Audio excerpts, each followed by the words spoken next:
Olá, turma aí do segundo período, sejam bem-vindos para mais um vídeo. Hoje o vídeo vai ser dedicado à disciplina de histologia, mais especificamente sobre tecido epitelial. Esse vai ser uma videoaula resumo do que o professor abordou na sala de aula com a gente. Então vamos lá.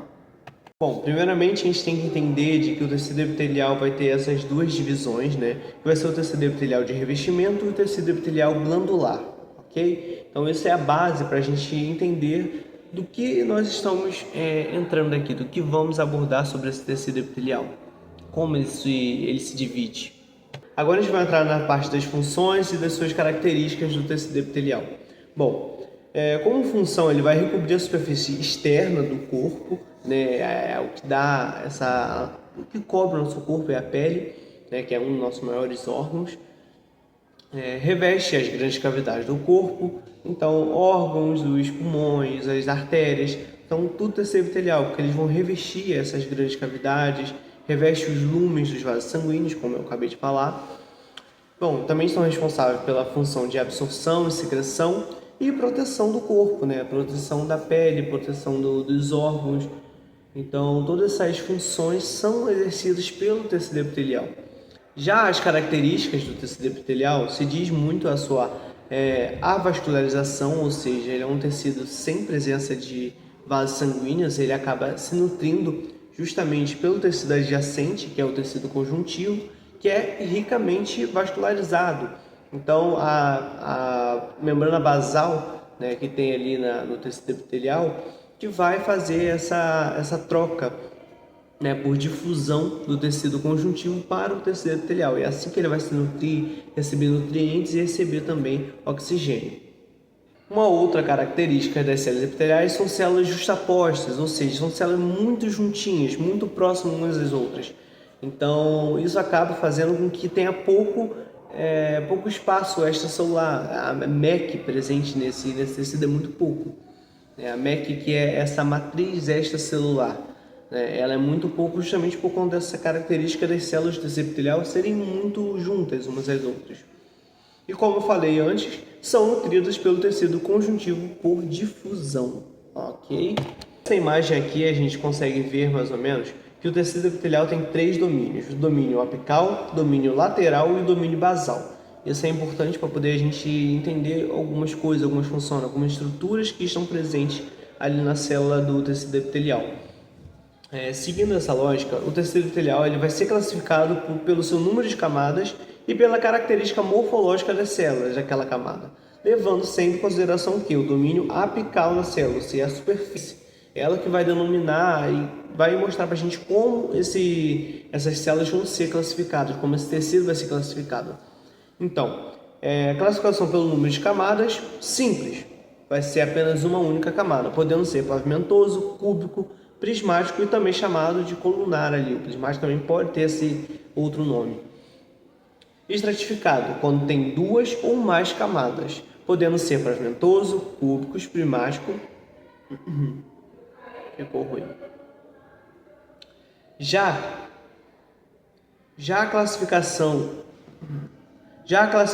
dele ser estratificado, isso significa que ele tem duas ou mais camadas, podendo ser pavimentoso, cúbico, prismático ou colunar, ou também de transição.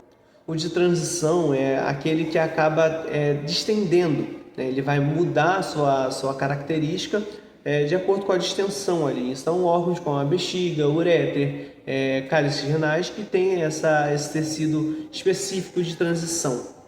E também não podemos esquecer que temos o pseudoestratificado, que são camadas de células com núcleos em diferentes alturas, ainda assim apoiadas na membrana basal, mas nem todas alcançam o ápice, né? Nem todas ficam na mesma altura.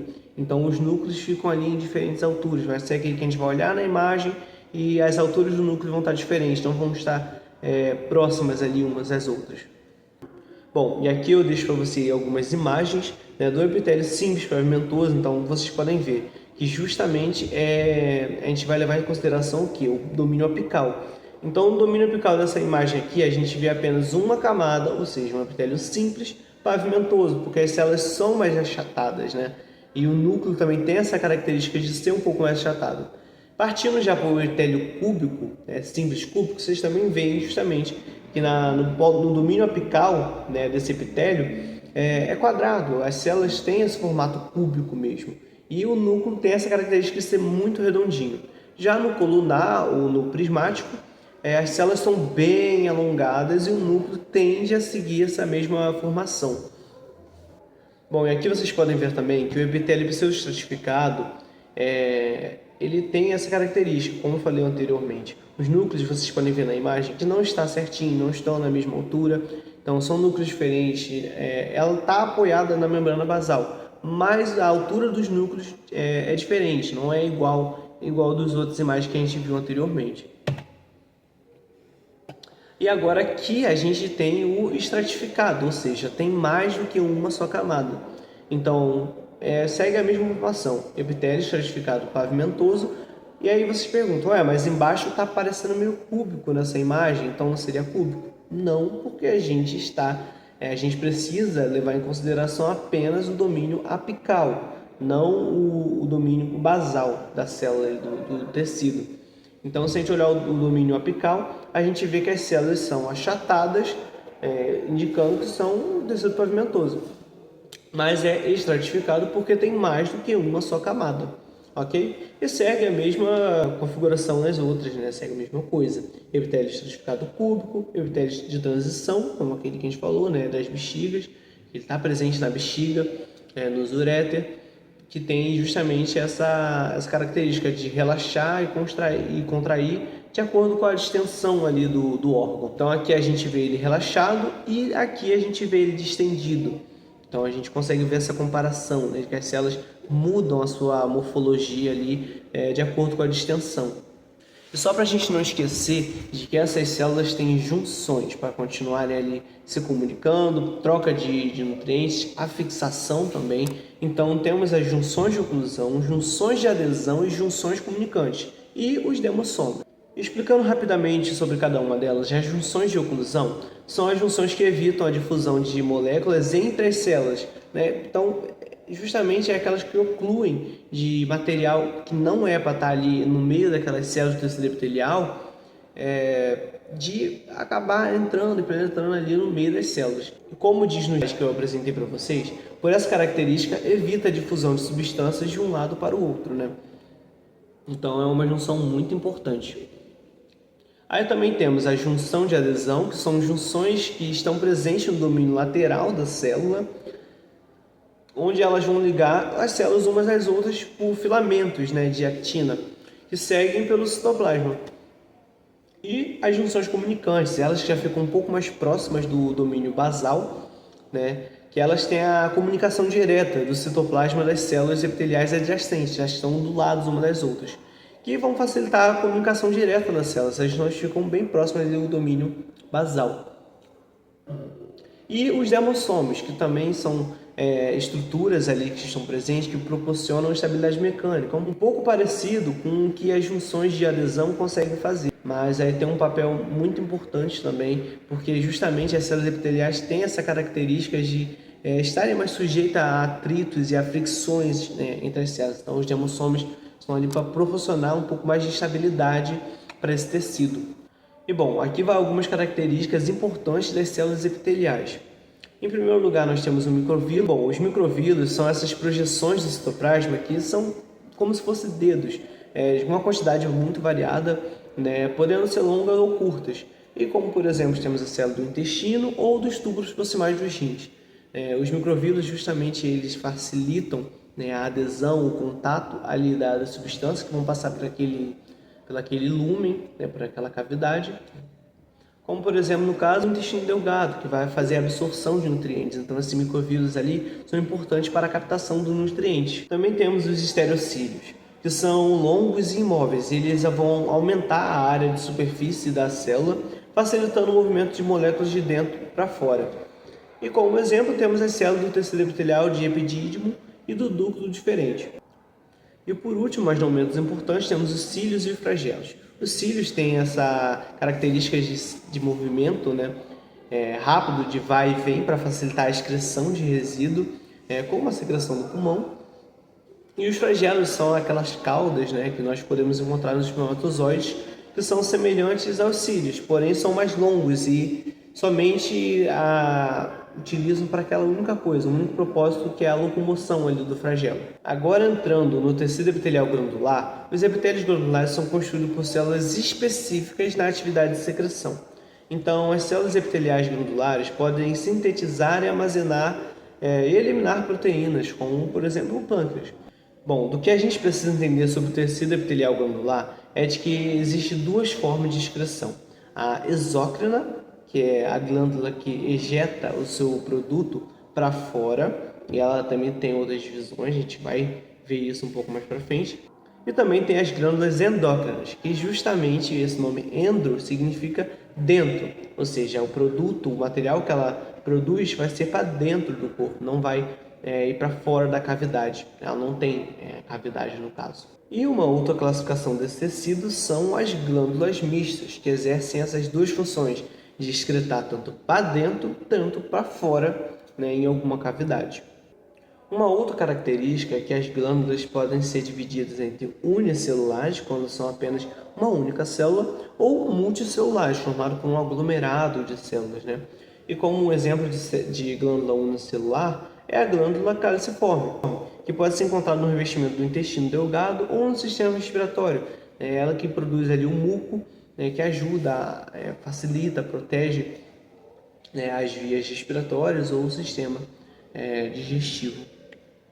E bom, a glândula vai ser formada a partir do epitélio de revestimento, né? As células cúbicas têm essa característica de formar as glândulas a maioria das vezes, e que se proliferam e penetram o tecido adjacente, o tecido conjuntivo, podendo manter contato ou não manter contato com a superfície que originou. Agora, falando sobre as glândulas exócrinas, a gente vai falar um pouco sobre a classificação. Como eu falei para vocês, ela pode se dividir entre unicelular ou multicelular, e também pode ser classificada quanto ao seu modo de secreção. Então temos a merócrina, apócrina e holócrina. A merócrina são os tipos de secreção que ela secreta apenas o conteúdo que está ali naquela glândula. Já nas glândulas apócrinas, o conteúdo e a parte do citoplasma vão ser excretados também.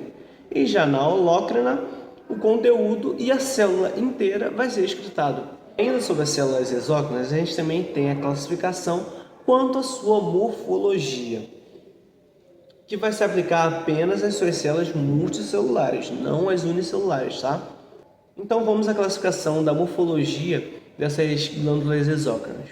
Bom, glândulas simples possuem um ducto glandular, compostas por ductos ramificados, e a porção secretora, podendo ser tubular, alveolar ou tubo-alveolar. Essa imagem que ficou no slide exemplifica bem, né, o que esse texto quer dizer. Né? A gente tem a tubulosa simples, porque justamente a porção secretora dela tem esse formato tubular, e é simples porque tem apenas um ducto. Essas células estão em azul mais escuro, significa que é o ducto. Aí nós temos a tubulosa simples, porque é apenas um ducto, mas é ramificada. A gente vê dois tubulares ali, né, ramificados. E temos a tubulosa composta, porque são túbulos ainda, são tubulosas, mas são compostos porque esse ducto se divide em dois. Aí temos a tubulosa simples alveolada, porque ela tem essa característica de ser mais enovelada, mais, como podemos dizer, embaraçada, mas ainda continua tendo apenas um ducto. Aí temos a alveolar, né, que tem também o ducto, mas a porção secretora é alveolar, tem essa característica de ser alveolada. Alveolar composta, quando são várias. E por último, as tubo-alveolar compostas. E por última característica das glândulas exócrinas, nós temos os tipos de secreções que elas produzem. Secreção mucosa e secreção mucocerosa. E secreção seromucosa. Agora vamos falar sobre as glândulas endócrinas, que são caracterizadas por secretar hormônios na corrente sanguínea, né? Então, são exemplos de glândulas endócrinas: o hipotálamo, a hipófise, tireoide e as suprarrenais. E não podemos esquecer das glândulas mistas, que exercem as duas funções ao mesmo tempo E como um ótimo exemplo, nós temos o pâncreas. Bom, as glândulas endócrinas vão se diferenciar em dois tipos, em cordal ou também de glandular endócrina folicular. As glândulas endócrinas cordal, as suas células vão se organizar em formar placas que têm diversas formas e são envolvidas por muito vasos capilares, que são aqueles vasinhos sanguíneos mais finos, que recebem o produto da secreção e distribuem pelo corpo pela circulação sanguínea. Já a glândula endócrina folicular são formadas por milhares de pequenas esferas, cuja parede é construída por um epitélio simples cúbico, como eu falei, né? Geralmente as células epiteliais cúbicas que dão essa característica às glândulas, né? E essas esferas são chamadas de folículos. E a única grande glândula endócrina folicular do corpo é a tireoide. E é no interior desses folículos que é acumulada a secreção da glândula. Então, gente, é basicamente isso que a gente precisa ter em mente quando a gente fala de tecido epitelial, tá? Deixei também as referências para vocês já sabem mais ou menos qual é, né? É o livro do Junqueira e Carneiro, de Histologia Básica, tá? Disponível na biblioteca virtual, disponível também na biblioteca do campo, ok?